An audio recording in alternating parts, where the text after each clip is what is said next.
The morning sun cast long shadows across the dusty training ground at Camp Pendleton. Staff Sergeant Marcus Rodriguez adjusted his scope for the 100th time that week, sweat beading on his forehead despite the cool California breeze. The target stood 800 meters away, a standard bullseye that had become his nemesis over the past month. "Time," called out Gunnery Sergeant Williams from behind the firing line. Marcus exhaled slowly and squeezed the trigger. The rifle bucked against his shoulder, and, through his scope, he watched the round impact 2 inches left of center. Again. He lowered his weapon, frustration burning in his chest like acid. Around him, 12 other Marine snipers were experiencing the same inexplicable phenomenon. Men who had previously placed shots within millimeters of their intended targets were now struggling to hit anything with precision. The entire sniper program at Camp Pendleton was in crisis. "What the hell is happening to us?" muttered Corporal Jake Thompson, removing his eye protection. At 23, Jake was the youngest member of their unit but had shown remarkable promise until 3 weeks ago when his accuracy suddenly plummeted. "I've been shooting since I was 8 years old. My grandfather taught me to hunt deer in Montana, and I never missed a shot that mattered." Marcus stood up, brushing dirt from his uniform. At 31, he was the oldest sniper in the unit and had served 2 tours in Afghanistan. His reputation for precision had earned him the nickname One-Shot Rodriguez. That nickname felt like a cruel joke now. "It's not just us," said Sergeant Michael Chen, walking over from his firing position. "I heard from my buddy at Quantico that they're having the same problems. Snipers across the entire Corps are reporting accuracy issues." Michael had immigrated from Taiwan with his family when he was 12 and had joined the Marines to prove his loyalty to America. His dedication was unquestionable, which made his recent struggles even more painful. Gunnery Sergeant Williams approached the group, his weathered face showing concern. At 52, Williams had seen everything the Marine Corps had to offer, but this situation was unprecedented. "Gentlemen, I just got off the phone with headquarters. This problem isn't isolated to our base. Reports are coming in from every Marine sniper unit across the country." The men exchanged worried glances. Their identity was built around precision, around being the best of the best. Without their accuracy, what were they? "Sir," Marcus spoke up, "have they figured out what's causing it? New equipment? Changes in ammunition?" Williams shook his head. "Everything's been checked and double-checked. The rifles are fine, the ammunition is within specifications, and the scopes are properly calibrated. Whatever's happening, it's not equipment failure." The conversation was interrupted by the arrival of a civilian vehicle. A small, unremarkable sedan pulled up to the edge of the training ground, and a woman emerged. She appeared to be in her mid-40s, with graying brown hair pulled back in a simple ponytail. She wore jeans, hiking boots, and a plain green jacket. Nothing about her suggested military experience. "Who's that?" Jake asked, squinting against the sun. Williams consulted his clipboard. "That would be Dr. Sarah Mitchell. She's a consultant brought in by headquarters to observe our training." "What kind of consultant?" Michael asked. "The kind that asks too many questions," Williams replied cryptically. Dr. Mitchell approached the group with confident but unhurried steps. Her eyes swept over the firing line, taking in details that most civilians would miss. She noticed the frustrated body language of the Marines, the abandoned firing positions, and the target downrange that showed clustered shots around but not in the center. "Good morning, Gunnery Sergeant Williams," she said, extending her hand. Her voice was soft but carried an undertone of authority. "Thank you for allowing me to observe today." "Ma'am," Williams replied, shaking her hand. "Though I'm not sure there's much to observe. We're not exactly at our best right now." Sarah smiled slightly. "Sometimes our worst moments reveal more than our best ones." She turned to address the group of Marines. "I understand you've been experiencing some challenges recently." Marcus stepped forward. "Ma'am, with respect, unless you're here to fix whatever's wrong with us, I'm not sure how observation is going to help." Sarah studied Marcus for a moment, and he felt as though she was seeing right through him. Staff Sergeant Rodriguez, isn't it? 2 tours in Afghanistan, confirmed kills at distances up to 1,200 meters, expert marksman since 2018. Marcus was taken aback. How did you? I've read all of your files, Sarah said simply. Every one of you has an exemplary record. That's what makes this situation so interesting. Interesting? Jake's voice cracked slightly. Ma'am, this is our careers we're talking about. We can't do our jobs if we can't shoot straight. Sarah's expression softened. Corporal Thompson, I understand your frustration. But sometimes when we lose one ability, we discover others we didn't know we had. The Marines exchanged confused looks. What was this woman talking about? Would you mind if I tried a few shots? Sarah asked, gesturing toward the firing line. The request stunned everyone into silence. Finally, Williams spoke up. Ma'am, these are military weapons. Do you have shooting experience? Some, Sarah replied modestly. Williams hesitated, then nodded. Marcus, set up Dr. Mitchell with a rifle. Let's see what she can do. Marcus led Sarah to his firing position, explaining the basics of the rifle as they walked. The M40A6 sniper rifle was a precision instrument, weighing nearly 17 pounds when fully equipped. Sarah handled it with surprising familiarity, checking the safety and examining the scope settings. What's the target distance? She asked, settling into a prone position. 800 meters, Marcus replied. Winds calm, no significant environmental factors. Sarah adjusted her position slightly, bringing the rifle to her shoulder. She peered through the scope for only a few seconds before taking a deep breath. The Marines watched in fascination as she seemed to enter a state of complete stillness. The shot rang out across the training ground. Through his spotting scope, Williams called out, "Dead center." X-ring. The Marines stared at each other in disbelief. This unassuming woman had just accomplished what none of them had managed in weeks. Lucky shot, Marcus muttered, but his voice lacked conviction. Sarah chambered another round and settled back into position. This time she took even less time to aim. The second shot joined the first in the X-ring. 2 for 2, Williams announced, his voice showing grudging respect. Sarah fired 3 more rounds in quick succession, each one finding the center of the target. When she finished, she set the rifle down carefully and stood up, brushing dirt from her jeans. How? Michael asked, voicing the question they were all thinking. Sarah looked at each of the Marines in turn. You're all trying to force precision. You're fighting against something instead of working with it. When did you last shoot without thinking about the mechanics? That doesn't make sense, Jake protested.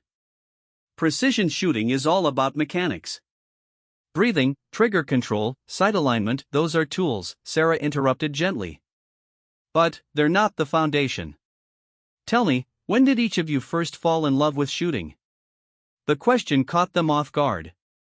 Marcus found himself remembering summer afternoons with his father on their small ranch in Texas, learning to shoot cans off fence posts with an old .22 rifle. The memory brought an unexpected warmth to his chest. I was 7, Michael said quietly.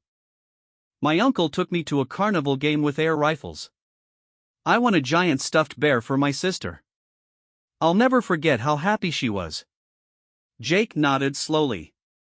Hunting with my grandfather. He never talked much, but when we were in the woods together, everything just made sense. Sarah smiled. That feeling you're remembering, that's what you've lost. You've become so focused on performance, on being perfect, that you've forgotten why you started shooting in the first place. Williams frowned. Ma'am, with respect, these men are professional soldiers. They can't rely on feelings in combat. Gunnery Sergeant, what made you want to become a Marine? Sarah asked. Williams paused, caught off guard by the personal question. My father served in Vietnam.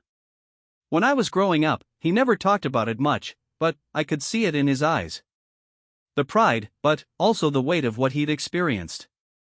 I wanted to understand that feeling, to be worthy of it. And, when you first qualified as a marksman, how did it feel? Williams's expression softened slightly. Like I was finally living up to something bigger than myself. Sarah nodded. That's the feeling that makes a true marksman. Technical skill can be taught, but that connection to something larger that has to be felt. Corporal Martinez, who had been quiet during the entire exchange, suddenly spoke up. My brother was killed in a drive-by shooting when I was 16. I joined the Marines to protect people, to make sure no one else's brother gets killed by some coward with a gun. His voice was thick with emotion. But lately, every time I pick up my rifle, all I can think about is whether I'm going to miss, whether I'm going to let people down. Sarah walked over to Martinez and placed a gentle hand on his shoulder. The fear of failing the people you want to protect, that's exactly what's been blocking all of you. You've become so afraid of missing that you can't see the target anymore. The Marine stood in stunned silence, processing her words. The morning sun had climbed higher, and the training ground was beginning to warm up.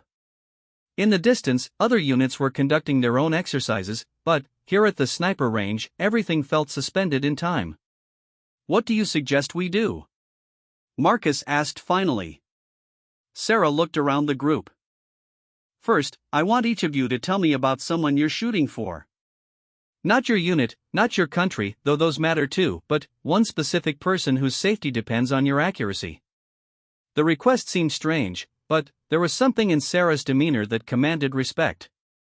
Marcus went first. My daughter, Elena.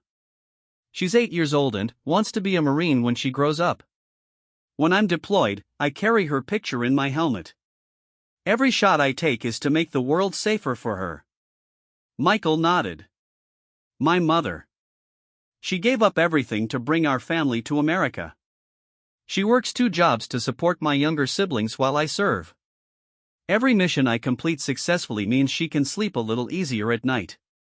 Jake swallowed hard. My grandfather passed away last year, but before he died, he made me promise to use my shooting skills to protect people. He said hunting taught us to respect life, and that should make us better at preserving it. Martinez looked down at his boots. My brother's daughter, my niece. She's 5 now, and she doesn't understand why her daddy isn't coming home.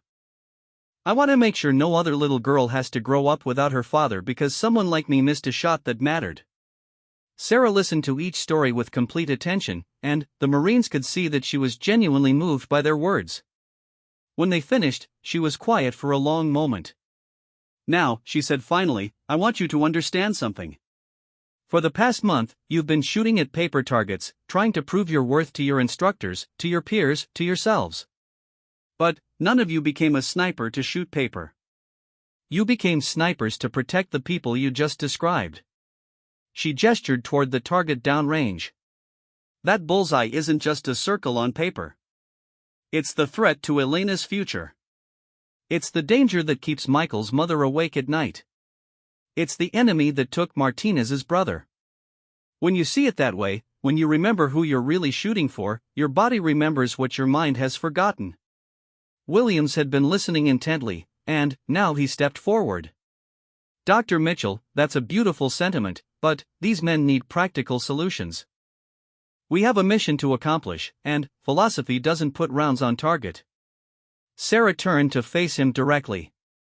Gunnery Sergeant, what if I told you that the solution is both practical and philosophical? What if the reason your snipers have lost their accuracy has nothing to do with their technical skills and everything to do with a psychological factor that's affecting Marines nationwide? The statement hung in the air like a challenge. Williams's skepticism was evident, but so was his curiosity. I'm listening, he said. Sarah pulled a tablet from her jacket pocket and began scrolling through data. 3 months ago, the Marine Corps implemented a new performance evaluation system for specialized units. Snipers are now rated on a complex algorithm that includes not just accuracy, but speed, consistency under pressure, and comparative performance against their peers. Marcus felt his stomach tighten. He remembered the briefing about the new evaluation system. It had seemed like a good idea at the time, a way to scientifically measure and improve performance. The problem, Sarah continued, is that this system has fundamentally changed how Marines approach their shooting. Instead of focusing on the mission, protecting their fellow Marines and completing objectives, they're focusing on metrics. They're shooting to impress computers instead of shooting to save lives. Michael shook his head. But metrics help us improve. Data is objective. Data is objective, Sarah agreed. But shooting is both objective and subjective. The objective part, your mechanical skills, those are still intact. I've reviewed the technical assessments. Your breathing, your trigger control, your equipment handling, all of that is still at expert level. She paused, looking at each Marine in turn. It's the subjective part that's been damaged. The part that connects your technical skills to your purpose, your identity, your reason for being here. When that connection is severed, technical skills alone aren't enough. Jake frowned. So what are you saying? That we should ignore the evaluations? I'm saying you should remember what the evaluations are supposed to measure. They're supposed to measure your ability to accomplish your mission, which is protecting Marines and eliminating threats. But, somewhere along the way, the metrics became the mission instead of measuring the mission. Williams was beginning to understand. So our Marines are shooting to hit targets instead of shooting to complete objectives. Exactly, Sarah said. And that shift in focus has created a psychological block. They're so worried about their scores that they can't access the instinctive shooting ability that made them snipers in the first place. The conversation was interrupted by the sound of approaching vehicles. 3 Humvees were heading toward the training ground, kicking up clouds of dust. As they came closer, the Marines could see they were carrying personnel from headquarters. Looks like the brass is coming to see what all the fuss is about, Williams muttered. Sarah checked her watch. Actually, I asked them to come. What I've told you is just the beginning. The real test is whether we can prove this theory works.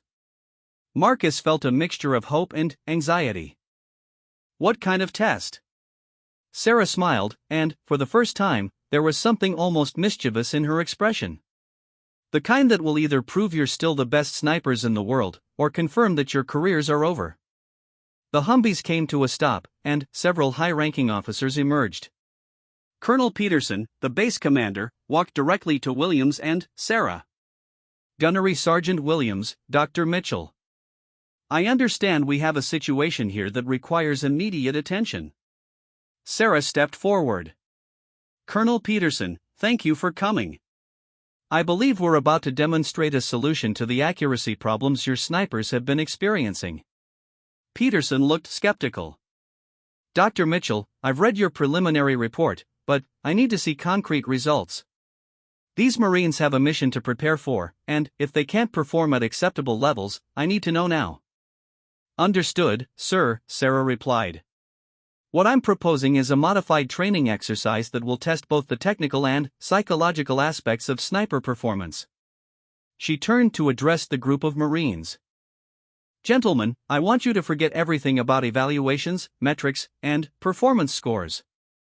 For the next exercise, I want you to think only about the people you described to me. Elena, Michael's mother, Jake's grandfather, Martinez's niece. I want you to shoot as if their lives depend on your accuracy, because in the real world, they do. The Marines exchanged glances, uncertainty written on their faces. The approach seemed too simple, too emotional for the precise, technical world they lived in. Ma'am, Marcus said carefully, what if it doesn't work? What if we're just broken? Sarah's expression grew serious. Staff Sergeant Rodriguez, you're not broken. You're just disconnected. But reconnecting requires courage. It requires you to trust in something you can't measure or quantify. It requires you to believe that the part of you that became a Marine sniper is still there, waiting for you to remember why it matters. Colonel Peterson checked his watch. Dr. Mitchell, I can give you 1 hour. If your methods don't produce measurable improvement in accuracy scores, I'll have to recommend alternative solutions for these Marines. The weight of the moment settled on everyone present. Careers hung in the balance, and the solution being proposed seemed impossibly simple. Sarah nodded. 1 hour it is, sir. But I want to modify the standard accuracy test. Instead of shooting at paper targets, I want to create a scenario that simulates the psychological conditions these Marines will face in actual combat. Williams frowned. What kind of scenario? Sarah pulled out her tablet again and began scrolling through files. I want to set up a hostage rescue simulation. Targets will be placed at varying distances, some representing threats and others representing civilians. The Marines will have to make split-second decisions about which targets to engage, all while knowing that a mistake could result in civilian casualties. The proposal sent a chill through the group. This wasn't just about accuracy anymore, it was about judgment, pressure, and the ability to perform when lives were at stake. Colonel Peterson considered the proposal. That's a significant departure from standard training protocols, Dr. Mitchell. Yes, sir, it is. But standard protocols aren't working. If we want these Marines to remember why they became snipers, we need to remind them what being a sniper really means. Marcus felt his heart rate increasing. The kind of scenario Sarah was describing was exactly what they would face in combat, and it was exactly what terrified him most. What if he couldn't tell the difference between a threat and a civilian? What if his shot went wide and hit an innocent person? As if reading his thoughts, Sarah walked over to him. Staff Sergeant, I know what you're thinking. You're afraid of making the wrong choice, of letting people down. But that fear is exactly what's been paralyzing you. She turned to address the entire group. Fear of failure has made you forget that you've never failed when it truly mattered. Each of you has a record of successful missions, of shots taken under pressure, of lives saved. That ability didn't disappear, it's just been buried under anxiety about performance metrics. Jake stepped forward. Dr. Mitchell, what if you're wrong? What if we really have lost our edge? Sarah met his gaze steadily. Then, you'll find it again. But, you can't find something if you don't look for it, and you can't look for it if you don't believe it's there. Colonel Peterson made his decision. Set up the scenario, Dr. Mitchell. 1 hour, and then we'll know if this approach has merit. As the staff began preparing the complex training scenario, the Marines stood together, each lost in their own thoughts. The morning had started like any other day of failed attempts and mounting frustration. Now, they faced a test that would determine not just their careers, but their identity as protectors and warriors. Marcus looked out at the training ground where targets were being positioned, and, for the first time in weeks, he felt something other than dread. It wasn't confidence exactly, but it was possibility. Maybe Sarah was right. Maybe the part of him that had earned the nickname One-Shot Rodriguez was still there, waiting to be remembered. The test was about to begin, and everything depended on whether a group of Marines could remember who they really were.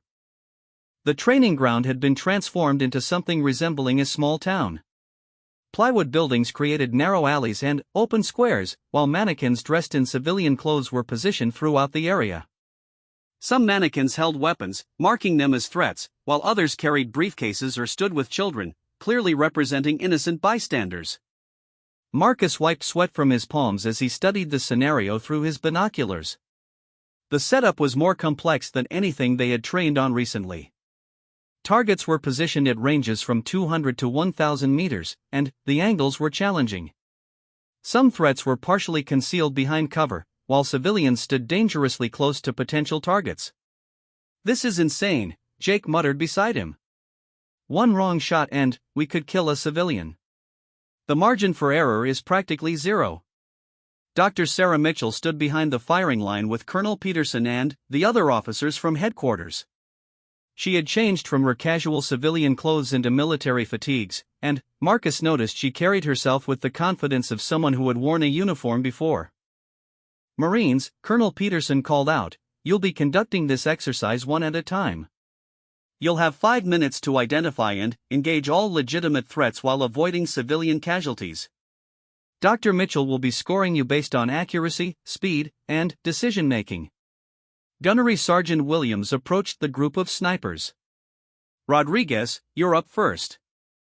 Marcus felt his stomach drop. Of course he would go first. As the senior sniper in the group, he was expected to set the example. But what kind of example would he set if he failed spectacularly in front of the entire command structure? He walked to the firing line, his M40A6 feeling heavier than usual. As he settled into his prone position, Sarah approached and knelt beside him. "Staff Sergeant," she said quietly, "before you begin, I want you to close your eyes." "Ma'am?" "Trust me. Close your eyes and think about Elena. Picture her face, remember her laugh. Think about the bedtime story you read to her before your last deployment." Marcus closed his eyes, and immediately his daughter's image filled his mind. Elena with her gap-toothed smile, insisting that he read The Three Little Pigs one more time. Elena in her toy marine dress blues, saluting him with perfect form that she had practiced for weeks. "Now," Sarah continued, "open your eyes and look at the scenario. But don't see targets and civilians. See threats to Elena's world and people Elena might become. Every decision you make it as if Elena's safety depends on it." Marcus opened his eyes and looked through his scope. Something had changed. The mannequins weren't just training props anymore, they were real people in danger. A figure holding an assault rifle behind a concrete barrier wasn't just target number 3, it was someone who wanted to hurt children like Elena. A woman pushing a stroller wasn't just an obstacle to avoid, she was someone's daughter, someone's mother. "Begin," Colonel Peterson called out. Marcus's training took over, but it was different now. Instead of mechanically working through a checklist, he found himself flowing from target to target with an intuition he hadn't felt in months. His first shot eliminated a sniper positioned on a rooftop 800 meters away. The round struck exactly where he had intended, center mass. Moving to his second target, Marcus hesitated. A man in military fatigue stood near a school building, but something felt wrong. The mannequin's posture, the way it was positioned, it suggested someone trying to protect the building rather than attack it. Marcus shifted his aim to a partially concealed figure in an alley, someone clearly positioned for an ambush. His second shot rang out. "Hit, legitimate target," called the range safety officer. Marcus continued working through the scenario, each shot guided by an instinct he couldn't fully explain. He wasn't just shooting at targets, he was protecting people. When he finished, he had engaged 7 threats in under 4 minutes, with perfect accuracy and 0 civilian casualties. The silence that followed was profound. Marcus remained in position for a moment, hardly believing what had just happened. The familiar feeling of certainty, of knowing exactly where his shot would go, had returned completely. "Outstanding, Staff Sergeant," Colonel Peterson said, genuine surprise in his voice. "That's the best performance I've seen on this range in months." Marcus stood up, his legs shaky from adrenaline. He looked at Sarah, who was smiling with quiet satisfaction. "How do you feel?" she asked.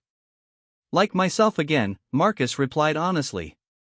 "Like the Marine I was before everything got complicated." Jake was next, and Sarah gave him the same preparation. "Think about your grandfather in those Montana woods. Remember what he taught you about patience, about reading the environment. This scenario isn't different from hunting, you're just hunting predators instead of game animals." Jake's performance was equally impressive. His natural patience, inherited from countless hours in the wilderness with his grandfather, served him perfectly in the complex scenario. He took his time identifying targets, making sure of each shot before pulling the trigger. His accuracy was flawless. Michael followed, and Sarah reminded him of his mother's sacrifice, of the family depending on his success. Michael had always been the most technically precise of the group, but now his precision was guided by purpose. Each shot was calculated not just for accuracy, but for effectiveness in protecting innocent people. One by one, each Marine completed the exercise with dramatic improvement. Martinez, thinking of his niece who would grow up without a father, shot with a controlled intensity that eliminated threats quickly while carefully protecting civilians. Even the Marines who hadn't spoken during Sarah's initial interview found their accuracy returning as they connected their skills to their deeper motivations. Colonel Peterson was clearly impressed, but also confused. "Dr. Mitchell, I don't understand what just happened here.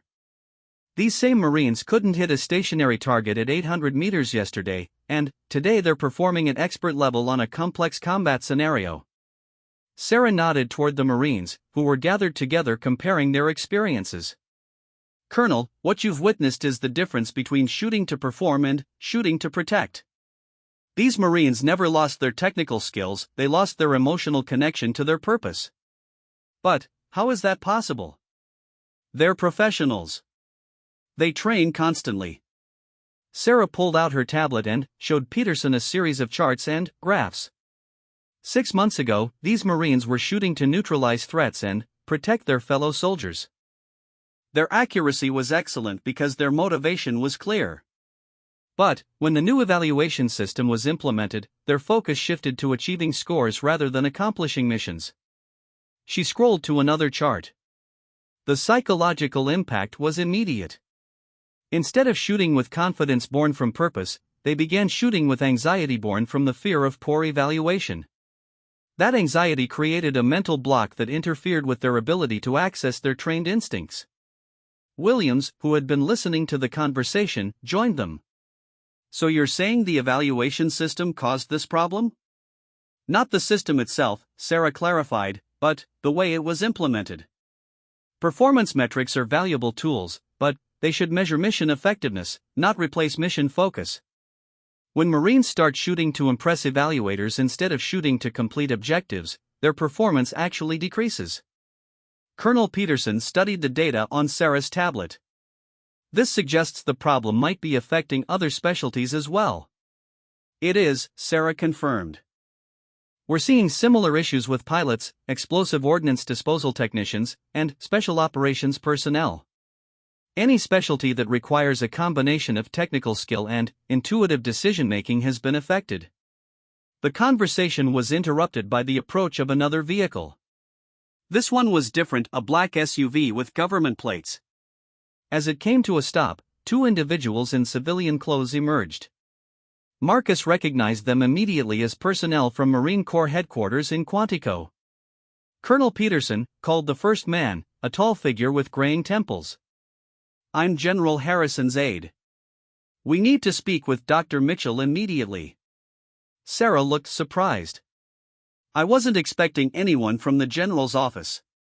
Ma'am, the General received preliminary reports about your work here.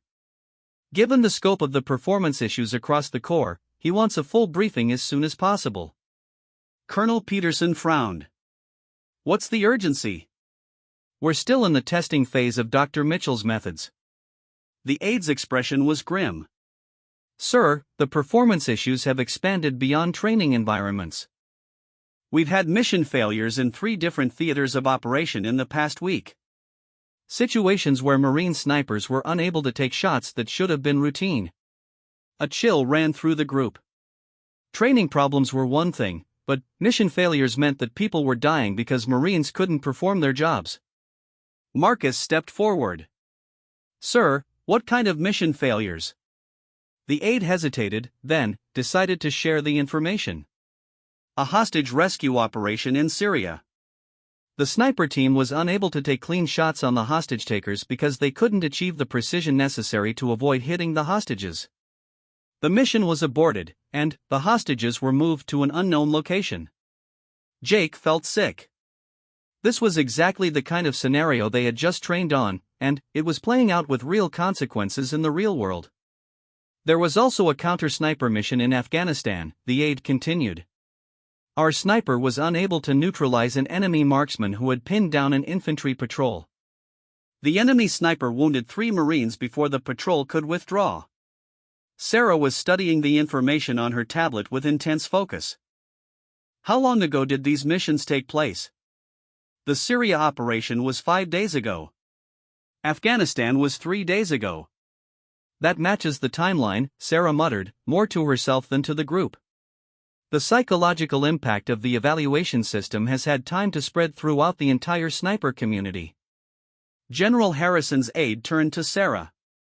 Dr. Mitchell, the General needs to know if your methods can be implemented immediately across all sniper units. We can't afford any more mission failures. The weight of the moment pressed down on everyone present. This was no longer about individual careers or training scores.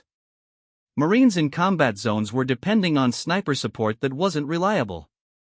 Colonel Peterson addressed his Marines. "Men, what you've accomplished here today is impressive, but I need to know if this improvement is sustainable. Can you maintain this level of performance under real-world conditions?" Marcus spoke for the group. "Sir, what we experienced today wasn't just better shooting. It was remembering why we became snipers in the first place. That's not something that fades when the pressure increases, it's something that gets stronger." Michael nodded agreement. "Colonel, for weeks I've been shooting scared. Scared of missing, scared of disappointing people, scared of failing evaluation metrics. But today I shot with purpose. I wasn't trying to hit a target, I was trying to protect people. That's a mindset I can maintain anywhere." Sarah looked at the aide from headquarters. "I can have a complete training protocol ready for implementation within 48 hours. But I need to emphasize that this isn't just about changing shooting techniques. It's about changing the entire approach to performance evaluation and mission preparation." "Explain," the aide said. Sarah gathered her thoughts. "The current evaluation system measures technical competency, which is important. But it doesn't measure mission effectiveness or psychological readiness. We need metrics that assess a Marine's ability to make good decisions under pressure, not just their ability to hit targets under controlled conditions." She turned to address the Marines directly. "What you accomplished today proves that your skills were never actually lost. They were just buried under the wrong kind of pressure. In combat, you won't be shooting to achieve scores, you'll be shooting to save lives. That's the mindset that makes you effective." Williams had been quiet during the discussion, but now he spoke up. "Dr. Mitchell, I've been in the Corps for 28 years, and I've never seen anything like what happened here today. These Marines went from borderline incompetent to expert level in the span of one exercise. If you can teach other instructors to replicate this, it could change everything." The aide was taking notes rapidly. "What would you need to implement this training across all sniper units?" Sarah considered the question carefully. "First, I need to work with each unit's leadership to understand the specific psychological factors affecting their Marines. The underlying principles are the same, but the application needs to be tailored to individual circumstances." She paused, organizing her thoughts. "Second, we need to modify the evaluation criteria to emphasize mission effectiveness over pure technical scores. Marines need to know they're being judged on their ability to protect people, not their ability to impress computers. Third," she continued, "we need to implement regular psychological readiness assessments. Technical skills can be measured objectively, but psychological readiness requires a more nuanced approach." Colonel Peterson was nodding as she spoke. "Those recommendations make sense, but implementing them across the entire Corps will take time." "What about the Marines who are deployed right now?" Sarah looked at her tablet again. "For immediate implementation, I can create a shortened version of today's training protocol. It won't be as comprehensive as a full program, but it should help deployed Marines reconnect with their purpose and restore their confidence." The aide finished his notes and looked up. "Dr. Mitchell, the General wants you at Quantico tomorrow morning for a full briefing. Based on what we've seen here, this could be the solution we've been looking for."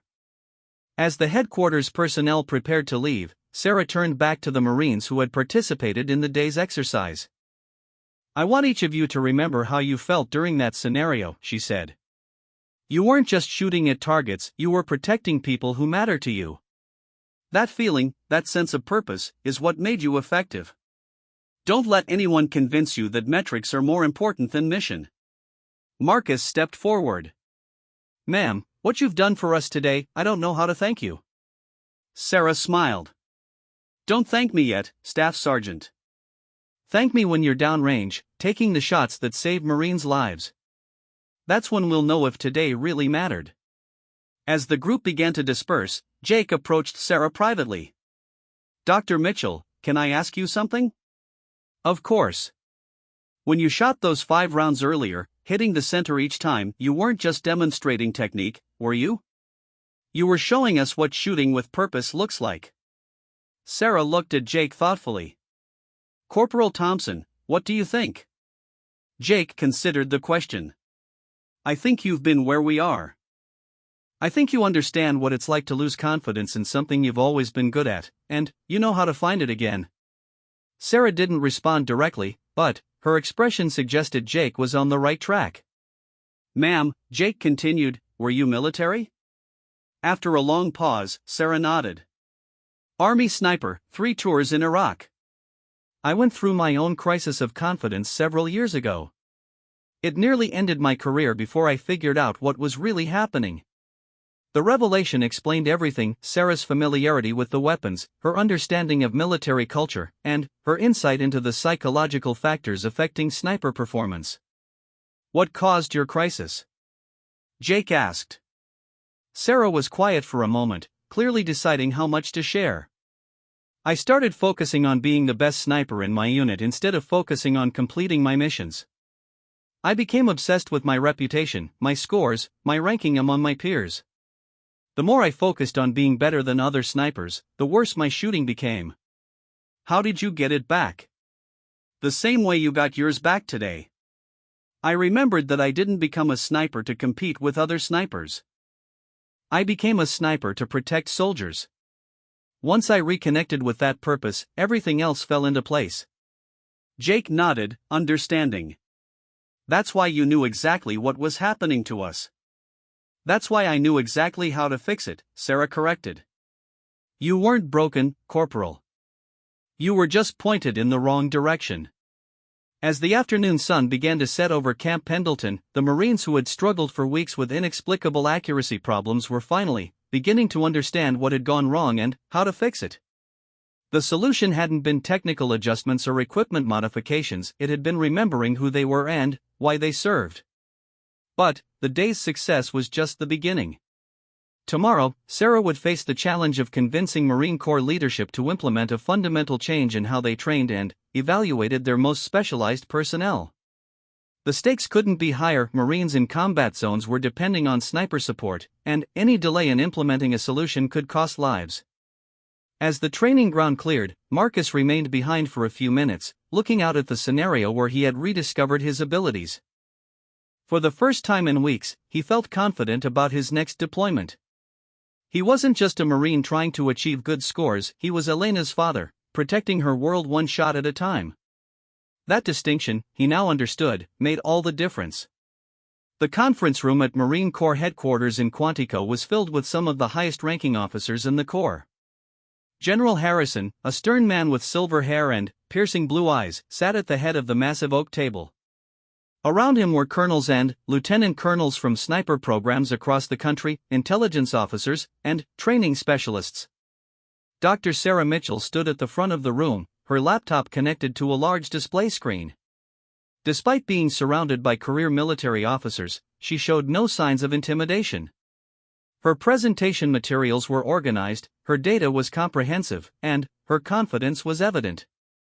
Gentlemen, General Harrison began, Dr. Mitchell has reported some interesting findings regarding the accuracy problems we've been experiencing. Given the mission failures of the past week, I want everyone to pay close attention to her recommendations. Sarah clicked to her first slide, which showed accuracy statistics from sniper units across the Corps over the past 6 months. The downward trend was stark and undeniable. 6 months ago, Marine sniper units maintained an average accuracy rating of 94.7% under training conditions, Sarah began. Today, that figure has dropped to 71.3%. More importantly, mission effectiveness has declined by 40% in the same period. Colonel Bradley from the 2nd Marine Division raised his hand. Dr. Mitchell, we've already investigated equipment issues, ammunition quality, and training procedures. Everything checks out. What makes you think this is a psychological problem rather than a technical one? Sarah clicked to her next slide, which showed brain scan images. Colonel Bradley, these are neurological scans of snipers taken before and after the implementation of the new evaluation system. The differences in brain activity patterns are significant. She pointed to highlighted areas on the brain scans. The areas responsible for instinctive decision-making and muscle memory show decreased activity, while the areas associated with anxiety and overthinking showed dramatically increased activity. General Harrison leaned forward. Explain what that means in practical terms. Sir, it means that our snipers are thinking too much and feeling too little. Precision shooting requires a balance between conscious thought and unconscious instinct. When that balance is disrupted by anxiety about performance metrics, accuracy suffers dramatically. Colonel Williams from Camp Pendleton, who had observed yesterday's training exercise, spoke up. General, I witnessed Dr. Mitchell's methods firsthand. Marines who couldn't hit a stationary target at 800 meters suddenly performed flawlessly on a complex combat scenario. The improvement was immediate and dramatic. Sarah clicked to video footage from the previous day's exercise. The room watched as Marcus Rodriguez, who had been struggling with basic accuracy for weeks, flawlessly engaged multiple targets while avoiding civilian casualties. The key, Sarah explained, wasn't changing their technique. It was changing their focus. Instead of shooting to achieve scores, they shot to protect people. That shift in motivation allowed them to access skills that had been blocked by performance anxiety. Lieutenant Colonel Torres from Marine Corps Training Command frowned. Dr. Mitchell, are you suggesting we abandon objective performance metrics? How do we maintain standards without measurement? Sarah had anticipated this question. Lieutenant Colonel, I'm not suggesting we abandon metrics. I'm suggesting we measure the right things. Current evaluations focus heavily on technical precision under controlled conditions, but they don't assess decision-making under pressure or psychological resilience. She clicked to her next slide, which outlined a proposed new evaluation framework. What I'm recommending is a comprehensive assessment that includes technical skills, tactical decision-making, and psychological readiness.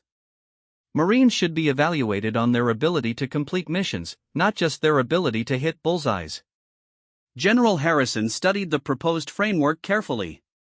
This would require a complete overhaul of our training and evaluation protocols. The cost and time investment would be enormous. Sir, Sarah replied, the cost of not implementing these changes is higher. We've already had mission failures that put Marines at risk. Every day we delay implementation, more Marines are deployed with compromised effectiveness. Colonel Bradley wasn't convinced. Dr. Mitchell, what you accomplished at Camp Pendleton was impressive, but that was one exercise with a small group of Marines. How do we know this approach will scale to the entire Corps? Sarah clicked to her final presentation slide, which showed implementation plans and projected outcomes. Colonel, I've already begun working with sniper instructors at 3 other bases. The results have been consistent. 90% of Marines show immediate improvement in both accuracy and decision-making. She paused, allowing the information to sink in. But there's something else you need to understand. The Marines who participated in yesterday's exercise didn't just improve their shooting, they rediscovered their identity as protectors. That psychological transformation is sustainable because it's rooted in their fundamental motivation for serving. General Harrison closed the folder containing Sarah's written report. Dr. Mitchell, your findings are compelling, but implementing changes of this magnitude requires careful consideration. What's your recommended timeline? Sir, I have 2 recommendations. First, immediate implementation of modified training protocols for all deployed sniper teams. This can be done within 72 hours and should restore basic effectiveness. Second, comprehensive program overhaul over the next 6 months to prevent this problem from recurring. The general looked around the table at his staff officers. Opinions? Colonel Bradley spoke first. General, I'm still skeptical about the underlying theory, but the mission failures speak for themselves. If Dr. Mitchell's methods can restore even 80% effectiveness to deployed teams, we need to try it. Lieutenant Colonel Torres nodded agreement. Sir, the risk of doing nothing is greater than the risk of trying something new. These mission failures are unacceptable. Colonel Williams was more enthusiastic. General, what I witnessed yesterday convinced me completely. These Marines weren't just shooting better, they were thinking better, making better decisions, and functioning as better Marines overall. General Harrison made his decision. Dr. Mitchell, you have 72 hours to implement emergency protocols for all deployed sniper teams. I'm also authorizing you to begin comprehensive program development with a 6-month implementation timeline. Sarah nodded. Thank you, sir. I'll need direct access to unit commanders and authorization to modify existing training procedures. You'll have whatever you need, the general replied. Colonel Bradley, you'll coordinate with Dr. Mitchell on implementation. This has priority over all other training initiatives. As the meeting broke up, several officers approached Sarah with specific questions about implementation. The enthusiasm was mixed. Some were genuinely excited about the possibilities, while others remained skeptical about changing established procedures. Colonel Bradley pulled Sarah aside as the room cleared. Dr. Mitchell, I want to be honest with you. I've been in the Corps for 26 years, and I've seen a lot of new theories come and go. What makes you confident this one will stick? Sarah appreciated his directness. Colonel, what makes me confident is that this isn't a new theory, it's a return to fundamentals. We're not asking Marines to learn something new, we're helping them remember something they already know. 3 days later, Sarah found herself on a transport plane heading to Afghanistan. General Harrison had decided that the most critical test of her methods would be with Marines who were actually in combat. If the emergency protocols could restore effectiveness to snipers under real-world conditions, it would prove the approach was viable. The plane touched down at Bugram Airfield in the early morning hours. Sarah was met by Major Williams, no relation to Gunnery Sergeant Williams from Camp Pendleton, who commanded the sniper detachment for the 1st Battalion, 6th Marines. Dr. Mitchell, Major Williams said as they walked across the airfield, I'll be honest, my Marines are in rough shape. We've had 3 missions in the past 2 weeks where our snipers couldn't make shots they should have made easily. Morale is low, and confidence is shot. Sarah nodded. Major, that's exactly what I expected to find. How many snipers are in your detachment? 8, but only 6 are currently mission ready. 2 are being evaluated for possible reassignment because their performance has declined so dramatically. They reached the unit's temporary quarters, a collection of prefabricated buildings surrounded by concrete barriers. Inside, Sarah met the 6 active snipers. Their body language told the story: slumped shoulders, avoiding eye contact, the defeated posture of warriors who no longer trusted their own abilities. Staff Sergeant Kevin Murphy, the senior sniper, stood when Sarah entered. Ma'am, I understand you're here to help us with our accuracy problems. Sarah studied the group. These Marines looked remarkably similar to the ones she had worked with at Camp Pendleton, technically competent but psychologically defeated.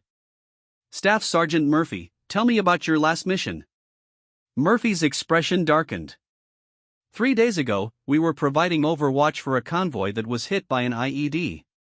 Enemy fighters engaged our Marines from a building complex about 600 meters away.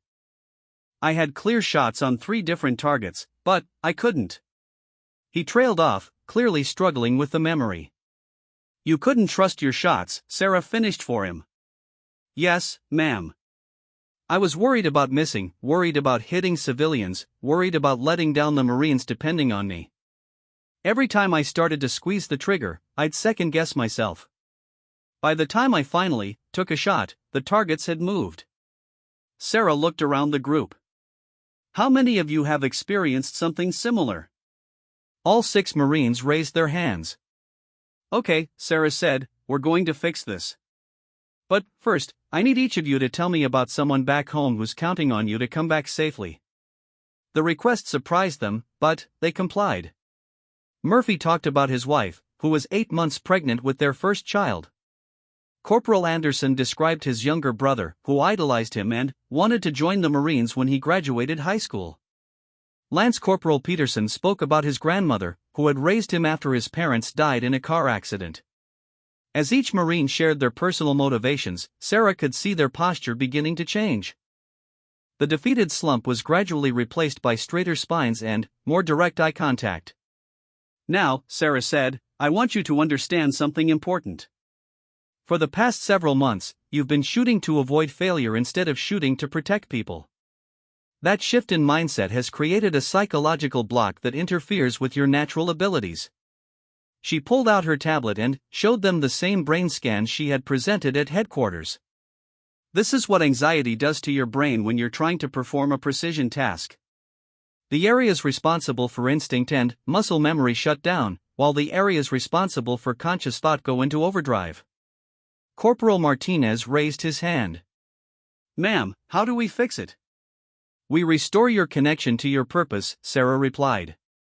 Every shot you take isn't just about hitting a target, it's about protecting the Marines you serve with and getting home safely to the people who love you.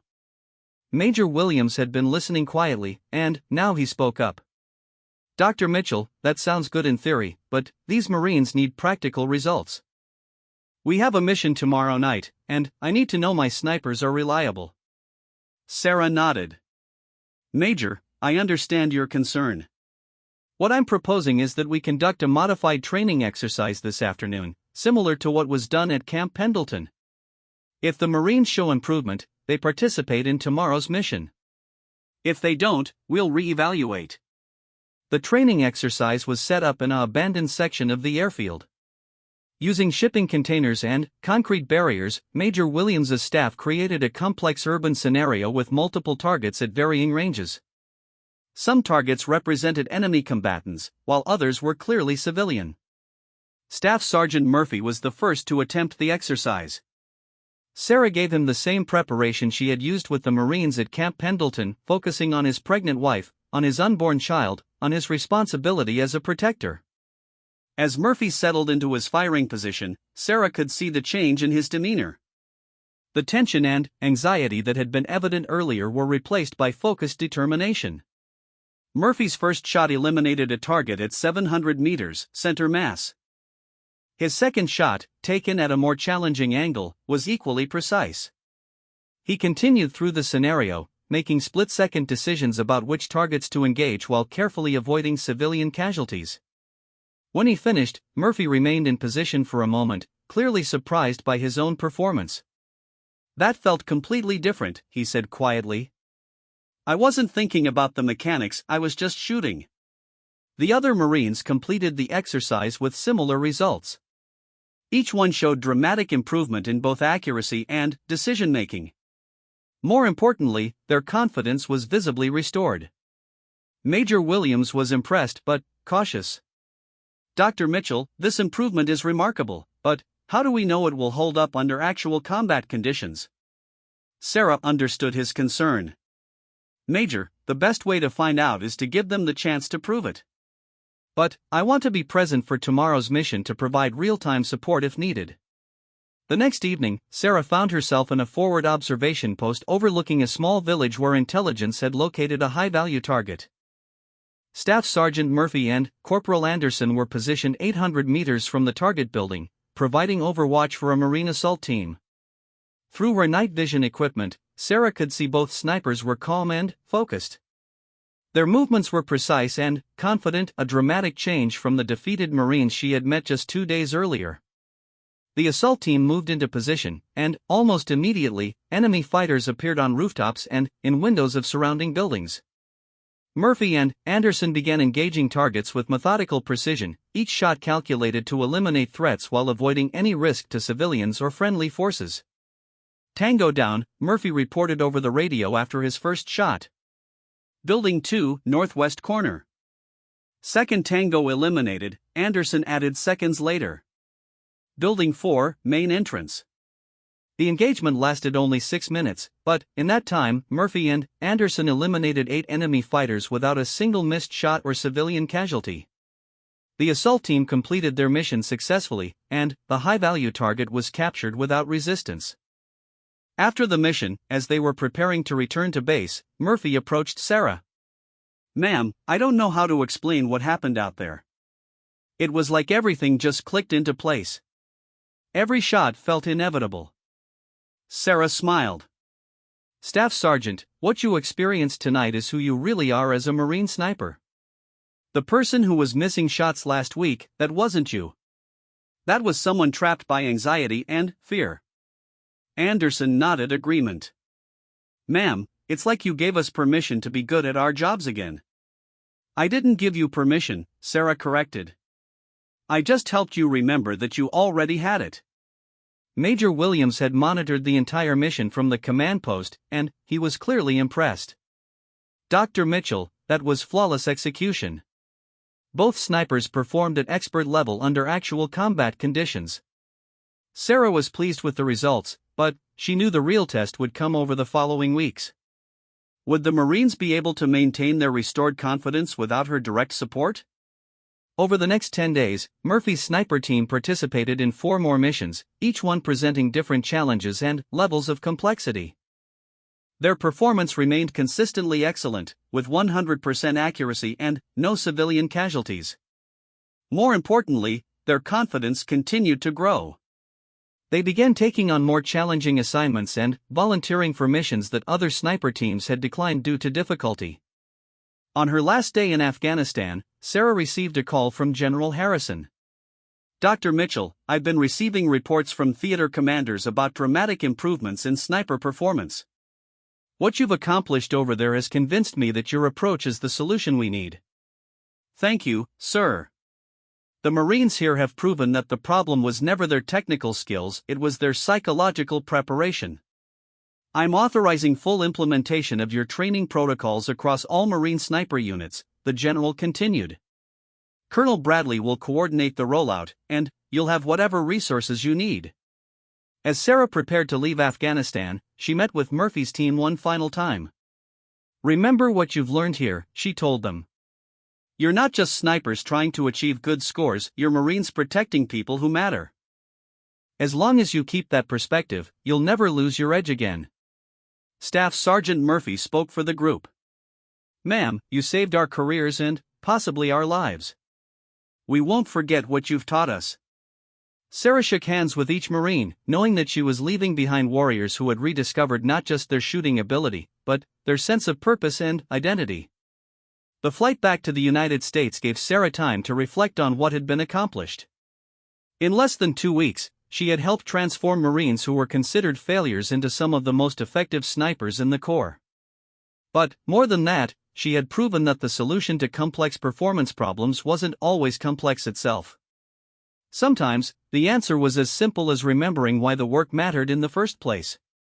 As the plane crossed into U.S. airspace, Sarah began planning the comprehensive training program that would prevent future Marines from experiencing the crisis of confidence that had nearly destroyed so many careers. The work was far from over, but the foundation had been laid. Marines were warriors, not just shooters. When they remembered that distinction, everything else fell into place. 6 months later, Dr. Sarah Mitchell stood in the observation tower at the Marine Corps Scout Sniper School in Quantico, watching a new class of students complete their final examination. The scene below was dramatically different from what she would have witnessed a year earlier. Instead of Marines shooting at paper targets under artificial pressure, these students were navigating complex scenarios that required them to make split-second decisions about civilian protection, threat assessment, and mission priorities. Each exercise was designed to test not just their technical skills, but their ability to maintain focus on their fundamental purpose as protectors. Gunnery Sergeant Williams, who had been promoted and transferred to Quantico to help implement Sarah's new training protocols, stood beside her reviewing the performance metrics. "Graduation rate is up 37% from last year," Williams reported. "More importantly, post-graduation mission effectiveness is running at 96%, compared to 71% before we implemented your program." Sarah nodded, pleased with the progress but not surprised by it. "How are the instructors adapting to the new methods?" "Better than expected," Williams replied. "Initially, there was resistance to what some called touchy-feely training. But, when they saw the results, Marines who not only shot better but fought better and performed better under pressure, the skepticism disappeared pretty quickly." Through the observation window, Sarah watched as the final student completed the exercise. Lance Corporal Jennifer Walsh, one of only 3 women in the current class, had just finished a particularly challenging scenario that required eliminating multiple threats while protecting civilian hostages. "Walsh's performance has been exceptional," Williams commented. "Top of her class in both technical skills and decision-making." Sarah had been watching Walsh throughout the training cycle. The young Marine from Ohio had shown not just natural shooting ability, but an intuitive understanding of the psychological principles Sarah had developed. More importantly, Walsh had demonstrated the ability to help other Marines who were struggling with confidence issues. The observation session was interrupted by the arrival of Colonel Peterson, who had been promoted and assigned to oversee the entire Marine Corps sniper program. He carried a folder marked with classified stamps. "Dr. Mitchell, Gunny Williams," Peterson said by way of greeting. "I have some news that I think you'll find interesting." Sarah turned from the window. "Good news or bad news, Colonel?" "Depends on your perspective," Peterson replied, opening the folder. "We've just received a request from the Army to help them implement your training methods. Apparently, they're experiencing similar problems with their sniper units." Sarah was surprised. "I thought this was a Marine Corps-specific issue related to our evaluation changes." "So did we," Peterson agreed. "But it turns out that all branches of the military have been implementing similar performance metrics over the past year. The Army, Navy, and Air Force are all seeing decreased effectiveness in precision specialties." Williams frowned. "Sir, that suggests this problem is bigger than we thought." Peterson nodded. "Much bigger. The Secretary of Defense wants a briefing on your methods next week. If the results are as positive as our reports indicate, we may be looking at military-wide implementation." Sarah felt the weight of responsibility settling on her shoulders. What had started as a solution for a small group of Marines at Camp Pendleton was now being considered as policy for the entire U.S. military. "Colonel, I'm honored by the confidence, but implementing these methods across all service branches would require a massive effort. The psychological factors affecting each service might be different." "That's why they want you to lead the effort," Peterson replied. "You understand both the technical and psychological aspects of the problem, and you've proven that your solutions work under actual combat conditions." The conversation was interrupted by a knock on the observation room door. Lance Corporal Walsh entered, having completed her final examination. "Ma'am, Gunnery Sergeant, Colonel," Walsh said, properly addressing each person in order of rank. "I was asked to report here after completing my final exercise." Sarah studied the young Marine. Walsh carried herself with the quiet confidence that marked truly effective snipers, but there was something else, a sense of purpose that went beyond personal achievement. "How do you feel about your performance today, Lance Corporal?" Sarah asked. Walsh considered the question carefully. "Ma'am, I feel like I did exactly what I trained to do.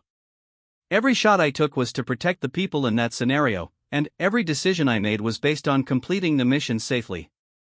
"And how does that compare to how you felt when you first arrived here 6 months ago?" Walsh's expression grew thoughtful.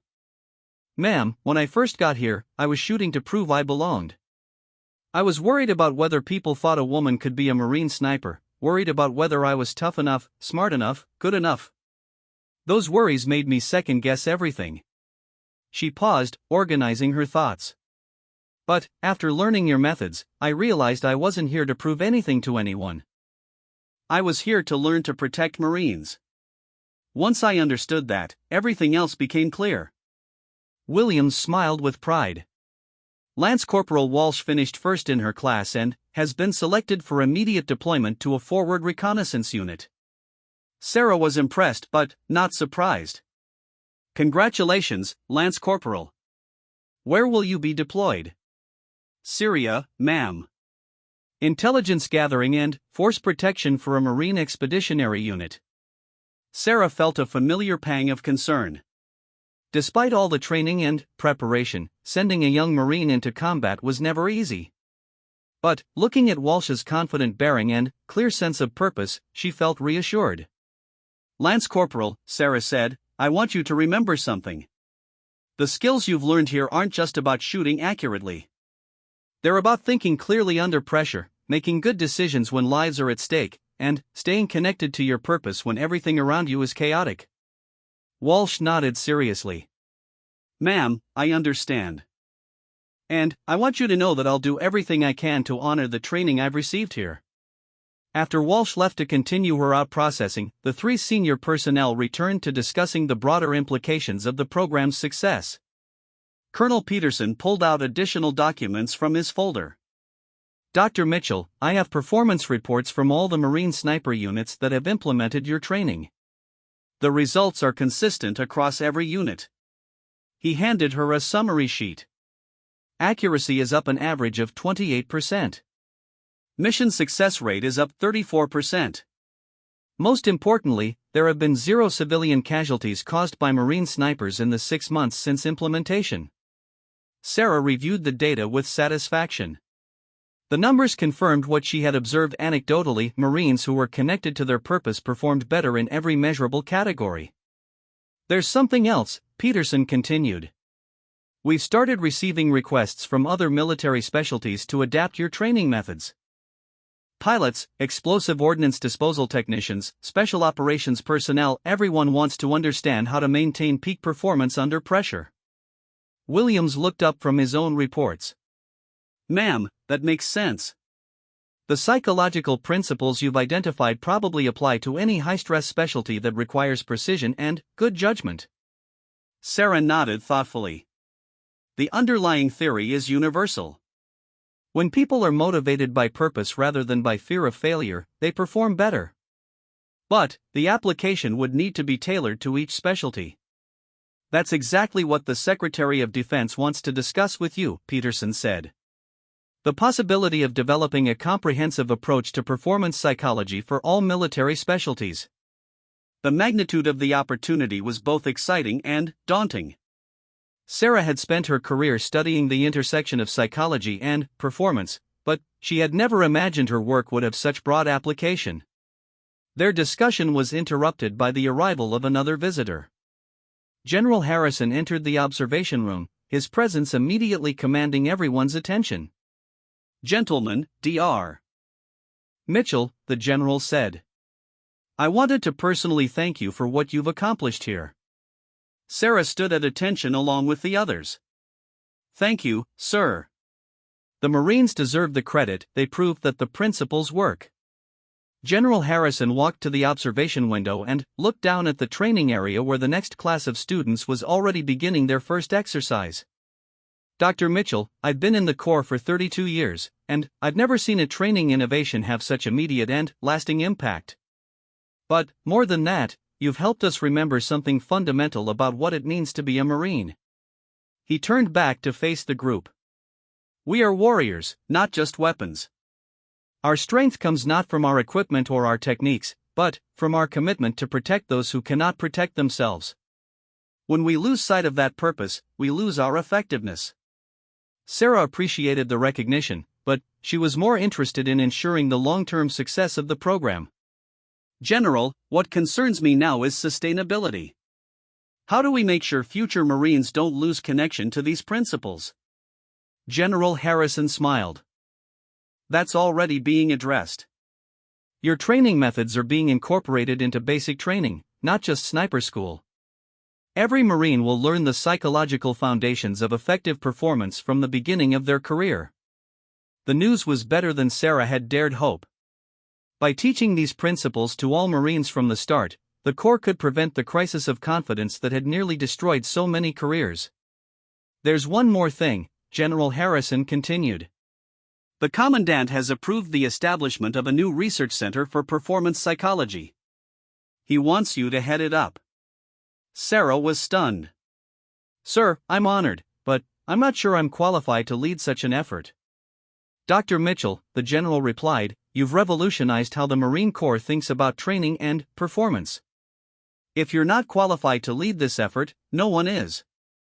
As the meeting concluded and the various officers departed to their other duties, Sarah remained in the observation room for a few minutes, reflecting on how much had changed since that morning at Camp Pendleton when Staff Sergeant Rodriguez couldn't hit a target at 800 meters. The transformation hadn't been accomplished through new technology or innovative equipment. It had been accomplished by helping Marines remember who they were and why they served. The solution had been simple in concept but profound in impact. Through the window, she watched the new class of students beginning their training. These Marines would never experience the crisis of confidence that had affected their predecessors because they would be taught from the beginning to connect their technical skills to their deeper purpose. Her phone buzzed with a text message from Marcus Rodriguez, who was now serving as a sniper instructor at Camp Pendleton.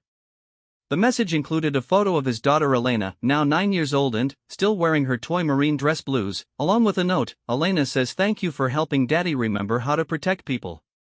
Sarah smiled, remembering the scared and frustrated Marine she had met a year earlier. Marcus had not only regained his confidence but had become one of the most effective instructors in the program, helping other Marines discover their own connection to purpose and performance. Another message arrived, this one from Staff Sergeant Murphy in Afghanistan. His unit had just completed another successful mission, maintaining their perfect record of accuracy and 0 civilian casualties.